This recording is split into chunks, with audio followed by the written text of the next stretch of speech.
Welcome back to weekend Arabia. Qatar മരുഭൂമിയിൽ പച്ചപ്പിൻ്റെ വിസ്മയം തീർക്കുകയാണ് മലയാളിയായ അസ്ഗർ അലി. കേരളത്തിൻ്റെ ഖത്തർ പതിപ്പായി തൻ്റെ ഫാമിനെ മാറ്റിയെടുക്കാനുള്ള കഠിനാധ്വാനത്തിലാണ് ഈ മലയാളി. മനസ്സുവെച്ചാൽ കാർഷിക കേരളത്തെയും ലാഭകരമായ ഒരു സംവിധാനമാക്കി മാറ്റിയെടുക്കാൻ സാധിക്കുമെന്നും അദ്ദേഹം പറയുന്നു.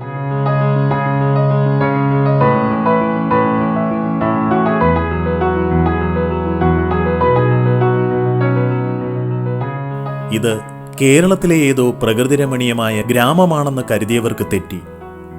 ഖത്തറിലെ നഗരപ്രദേശത്ത് നിന്നും ഷമാൽ റോഡിലേക്ക് വരുമ്പോൾ ഉമ്മു ഹമദ് എന്ന പ്രദേശത്തെത്തുന്നവർ വണ്ടിയുടെ വേഗത ഒന്ന് കുറയ്ക്കും.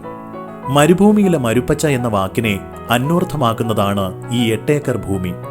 മരുഭൂമിയിലെ അത്ഭുതം എന്നൊക്കെ വിശേഷിപ്പിക്കാവുന്ന ഒന്നാണ് തലശ്ശേരി കൂത്തുപറമ്പ് സ്വദേശിയായ അസ്ഗർ അലിയുടെ ഫ്ലോറൻസ ഇന്റർനാഷണൽ നഴ്സറി ഫാം. 170ഓളം തൊഴിലാളികളാണ് ആകെ ഈ നഴ്സറിയിൽ പണിയെടുക്കുന്നത്. കേരളത്തിലെ കാലാവസ്ഥയും ചുറ്റുപാടും ഇങ്ങ് ഖത്തറിൽ ആസ്വദിക്കാൻ ഉദ്ദേശിക്കുന്നവർ നേരെ ഈ ഫാമിലേക്ക് വന്നാൽ മതി. ചെമ്പരത്തിയും ചെണ്ടുമല്ലിയും 10 മണി പൂവുമെല്ലാം ഈ മരുഭൂമിയിൽ വിളയിക്കുന്നു എന്ന് കേട്ടാൽ അത്ഭുതപ്പെടേണ്ടതില്ല. ഗാർഡൻ സെന്ററായിരുന്നു തുടക്കം. 15 വർഷം മുമ്പ് തുടങ്ങിയ പദ്ധതിക്ക് വേണ്ട ഉൽപ്പന്നങ്ങൾ വിദേശത്ത് നിന്നും ഇറക്കുമതി ചെയ്യലായിരുന്നു ചെയ്തിരുന്നത്. ആൾക്കാരുടെ ആവശ്യകതകൾ കൂടിയതുകൊണ്ട് പുറത്തുനിന്നുള്ള എപ്പോഴുള്ള ഇമ്പോർട്ടിങ് ഇറക്കുമതി ചെയ്യുന്നതൊക്കെ അത്ര എളുപ്പമല്ല. അതുകൊണ്ടാണ് ഇപ്പം നമ്മൾ ഇവിടെ തന്നെ ഇത് കൂടുതലും ഇത് ചെയ്യാന്നുള്ളത് സ്റ്റാർട്ട് ചെയ്തത്. മരുഭൂമിയിൽ തുടങ്ങിയ ഈ സംരംഭം വിജയിച്ചതിന് പിന്നിലെ രഹസ്യം സ്വന്തം കുടുംബക്കാരാണെന്ന് അംഗീകരിക്കാനും ഇദ്ദേഹത്തിന് മടിയില്ല. ഞങ്ങളുടെ സ്ഥാപനത്തിൽ 170ഓളം ആൾക്കാർ ജോലി ചെയ്യുന്നുണ്ട്. അതിൽ 28 പേര് എൻ്റെ ബ്രദേഴ്സും ക്രോ ബ്രദേഴ്സും എൻ്റെ കുടുംബത്തിൽ നിന്നുള്ള അംഗങ്ങളുമാണ് എൻ്റെ കൂടെ വർക്ക് ചെയ്യുന്നത്. അതാണ് എൻ്റെ ബിസിനസ്സിൻ്റെ വിജയത്തിൻ്റെ മെയിനായ രഹസ്യം. ഇൻഡോർ അലങ്കാര ചെടികളാണ് പ്രധാനമായും ഈ നഴ്സറിയിൽ വളർത്തുന്നത്. മസാൻഗാന, മാർഗിൻഡ, കോമ്പാക്ട്, ഫഗസ് ബെഞ്ചമിന, സിൽവർ ക്വീൻ തുടങ്ങിയ അപൂർവ ഇനം അലങ്കാര ചെടികൾ ഇവിടെ വളർത്തപ്പെടുന്നു. കേരളത്തിൽ പരിചിതമായ തക്കാളി, മുളക്, കറിവേപ്പില എന്നിവയും ഇതിൽ സ്ഥാനം പിടിച്ചിട്ടുണ്ട്. കാലാവസ്ഥയ്ക്കനുസരിച്ച് ഓറഞ്ച്, മാങ്ങ, നാരങ്ങ, മുന്തിരി, ഒലിവ്, അത്തിപ്പഴം തുടങ്ങിയവയും കൃഷി ചെയ്യപ്പെടുന്നു. ഖത്തറിന്റെ തെരുവു വീഥികളും നിരത്തുകളും വർണ്ണാഭമായ ചെടികളും പൂക്കളും കൊണ്ട് സമ്പന്നമാക്കുന്നതിനു പിന്നിലും അസ്ഗർ അലിയുടെ ഫ്ലോറൻസയ്ക്ക് വലിയ പങ്കുണ്ട്. പെറ്റോണിയ എന്ന ഈ ചെടികളാണ് കോർണിഷിന്റെ പരിസരം മനോഹരമാക്കാൻ ഖത്തർ സർക്കാർ ഉപയോഗിക്കുന്നത്. പെറ്റോണിയ പൂർണ്ണമായും വളർത്തുന്നത് ഈ ഫാമിൽ നിന്നാണ്. ഇതിന്റെ വളർച്ചയുടെ ഓരോ ഘട്ടത്തെയും വളരെ താൽപര്യത്തോടെ ജോർദാൻകാരനായ എഞ്ചിനീയർ മുഹമ്മദ് അബൂ ലൈല വിശദീകരിച്ചു തന്നു. Put the seeds in the pristine form with putting soil.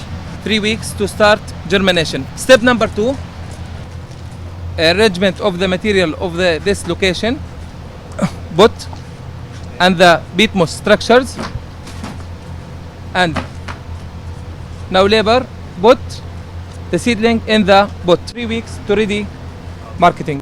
കൃത്രിമ മഴയാണ് മറ്റൊരു പ്രധാന ആകർഷണം. ആവശ്യമായ ജലവും തണുപ്പും ചൂടുമുണ്ടെങ്കിൽ മാത്രമേ വളരൂ എന്ന് വാശി പിടിക്കുന്ന ചെടികൾക്കായി കൃത്രിമമായി നിർമ്മിക്കുന്നതാണ് ഈ ജലധാര. കൃത്രിമ മഴ പ്രവർത്തിച്ചപ്പോൾ കേരളത്തിലെ മൺസൂൺ ഖത്തറിലെത്തിയെന്ന് പറഞ്ഞാൽ അതിശയോക്തിയാവില്ല. അന്തരീക്ഷ ഊഷ്മാവ് കുറയ്ക്കാൻ സദാ കറങ്ങിക്കൊണ്ടിരിക്കുന്ന വലിയ ഫാനുകൾ എല്ലായിടത്തും ഘടിപ്പിച്ചിട്ടുണ്ട്.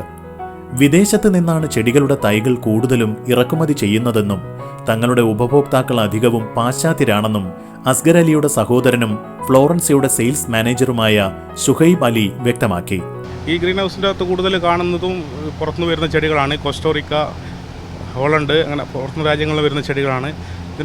നിങ്ങളിത് കൊണ്ടുവരുന്നത് ബൈ സീ ആണ് ഇവിടെ കൊണ്ടുവരുന്നത്. ഞങ്ങൾക്ക് കൂടുതൽ ലോക്കൽസ് അറബ്സും പിന്നെ യൂറോപ്യൻസാണ് കസ്റ്റമേഴ്സായിട്ട് കൂടുതലുള്ളത്. അസ്ഗർ അലിയും കുടുംബവും മാത്രമല്ല ഫാമിന്റെ ഗുണഭോക്താക്കൾ. താറാവ്, അരയന്നം, മയിൽ, കോഴികൾ, കാട, മുയൽ തുടങ്ങി വിവിധ ജന്തുജാലങ്ങളും ഈ ഫാമിൽ അധിവസിക്കുന്നു. ഈജിപ്തിൽ നിന്നുള്ള താറാക്കൂട്ടങ്ങളാണ് അധികവും. കുട്ടനാട്ടിലെ താറാവ് കൃഷിയെ ഓർമ്മിപ്പിക്കുന്നതായിരുന്നു ആ കാഴ്ച. കൃത്രിമമായ മഴയോ തണലോ കാറ്റോ ഒന്നും ആവശ്യമില്ലാത്ത കേരളത്തിലെ കാലാവസ്ഥയിൽ നിന്നും കൃഷി അന്യമായിക്കൊണ്ടിരിക്കുമ്പോഴാണ് മരുഭൂമിയിൽ പച്ചപ്പ് വിളയിച്ച് അസ്ഗർ അലി വിജയം കൈവരിച്ചിരിക്കുന്നത്.